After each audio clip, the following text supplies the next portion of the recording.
Beberapa kawasan di Banjarmasin mulai dilakukan penataan, di antaranya kawasan pariwisata sepanjang siring Sungai Martapura, baik dari sisi pagar kawasan Menara Pandang 0 km siring Patung Bekantan hingga siring Kampung Ketupat pagar siring di belakang Pasar Ujung Murung.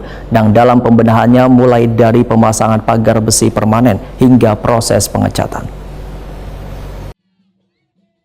Beberapa kawasan di Banjarmasin mulai dilakukan penataan, di antaranya kawasan pariwisata sepanjang siring Sungai Martapura, baik dari sisi pagar kawasan Menara Pandang 0 km, siring Patung Bekantan hingga siring Kampung Ketupat, pagar siring di belakang Pasar Ujung Murung. Nang dalam pembenahan dimulai dari pemasangan pagar besi permanen hingga proses pengecatan. Kepala Dinas Pekerjaan Umum dan Penataan Ruang Banjarmasin, Suri Sudarmadiah, Waitakoni Prima TV, Beisukan Kamis 26 September 2024 memedahkan pembenahan pagar-pagar siring ini sudah dilakukan sejak 2023 lalu dengan menggunakan anggaran sekitar 1 miliar rupiah. Suri Sudarmadiah menyatakan seberatan kawasan yang telah dibenahi akan tuntung gawiannya di tahun 2024. Gantian pagar siring kan selama ini udah keropos, lah keropos, sudah ada yang rusak, ada yang patah segala macam.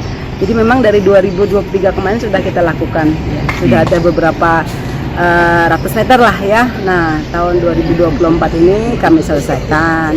Jadi dari sisi Jalan Sudirman, dari jembatan Pasar Lama sampai ke Jembatan Merdeka. Nah dari sini Tendean, dari dari Jembatan Merdeka sampai ke Pasar Lama itu tuntas, mungkin di atas sekitar 1,6 kilo lah kayak gitu. 1,6 kilo panjang lah.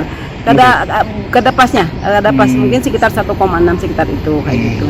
Termasuk juga kita memelihara yang pagar yang arah di belakang jembatan Ujung Murung, terus perbaikan yang lantai kemarin yang ada karena akar pohon kan ya terbongkar-bongkar kayak gitu. Nah terus kita perbaiki penggantian tanah dasarnya gitu. Supaya nyaman lah untuk dilewati kayak gitu.